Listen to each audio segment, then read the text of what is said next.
नमस्ते दोस्तों। प्राचीन काल में हमारे संत मुनियों ने कुछ ऐसे उपाय खोजे थे जिसके सहारे वह लंबे समय तक बीमारियों से मुक्त होकर अपना जीवन जी सकते हैं।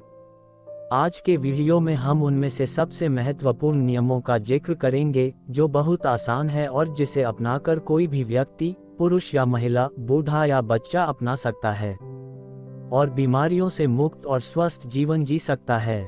इस नियम को समझने के लिए सबसे पहले ये समझें कि प्राचीन काल में हमारे संत मुनि कभी भी सूर्यास्त के बाद भोजन नहीं करते थे।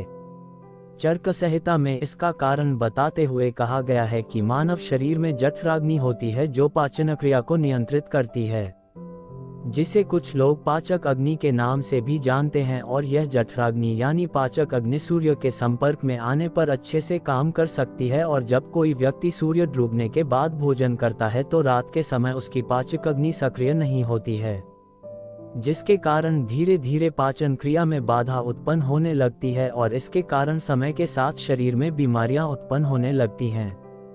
यहीं से सभी रोगों की जड़ का जन्म होता है।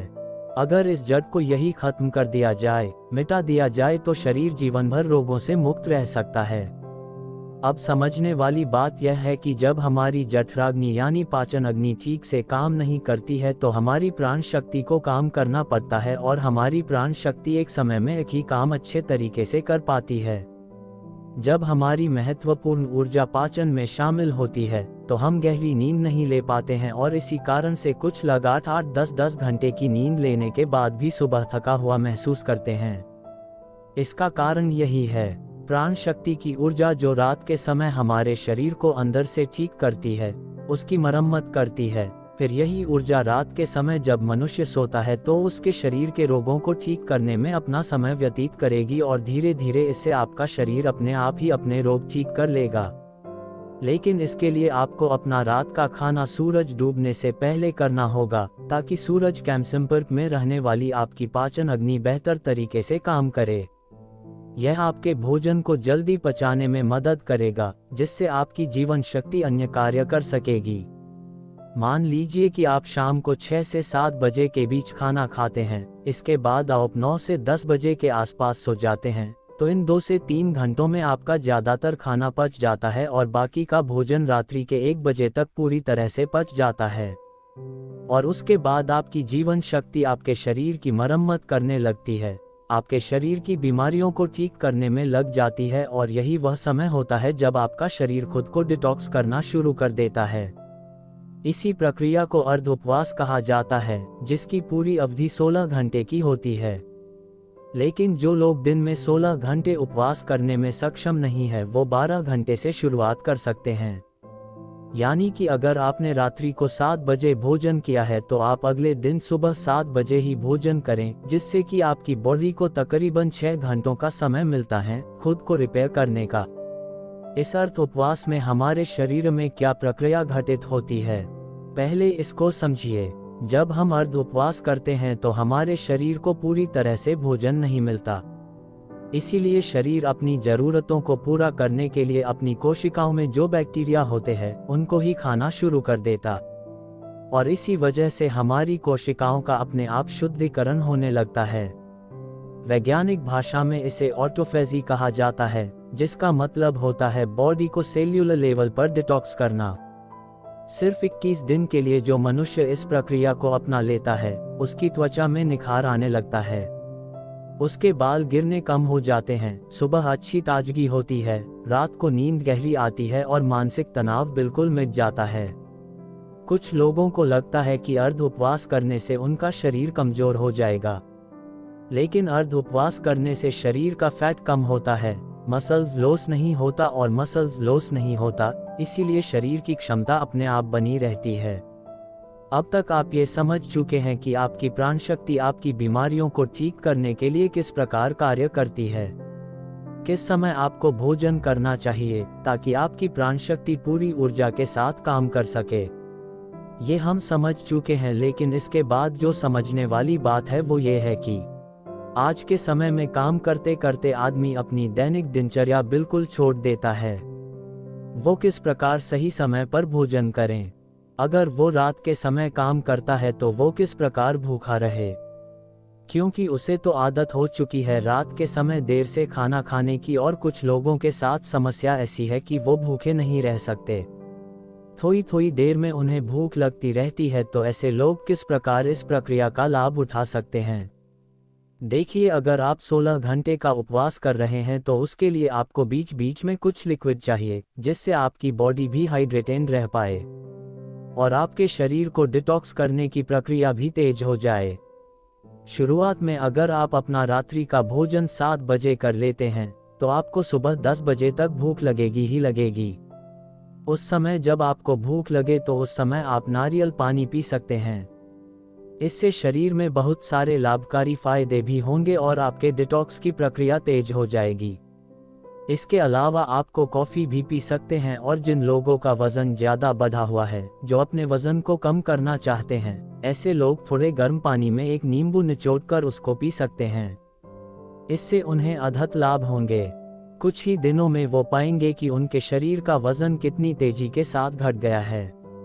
लेकिन जिन लोगों को ठंड जल्दी लगती है, जुकाम जल्दी होता है, खांसी हो जाती है, बुखार हो जाता है, तो ऐसे लोग रात में पानी में नींबू निचोड़कर कभी ना पिएं। रात को त्रिफला चूर्ण भी लिया जा सकता है, जो कि बहुत लाभकारी होता है। वो आपके शरीर को डिटॉक्स करने में उसकी बहुत सहायता करता है। सुबह आपका पेट अच्छे से खाली होगा। अगर रात को आप त्रिफला चूर्ण लेकर सोते हैं तो जिन लोगों को डायबिटीज या फिर शुगर की प्रॉब्लम रहती है, ऐसे लोग अर्ध उपवास पूरा करने के बाद जब अपना पहला भोजन करते हैं, यानी कि सुबह ब्रेकफास्ट जब वो करते हैं, तो हल्के गर्म पानी में एप्पल साइडर विनेगर, दालचीनी का पाउडर और ऊपर से एक नींबू निचोड़कर पी सकते हैं। इससे उन्हें डायबिटीज में बहुत राहत मिलेगी और कुछ ही समय में उनके रिजल्ट्स बिल्कुल चेंज हो जाएंगे। उनका शुगर लेवल, डायबिटीज बिल्कुल मेंटेन होने लगेगा।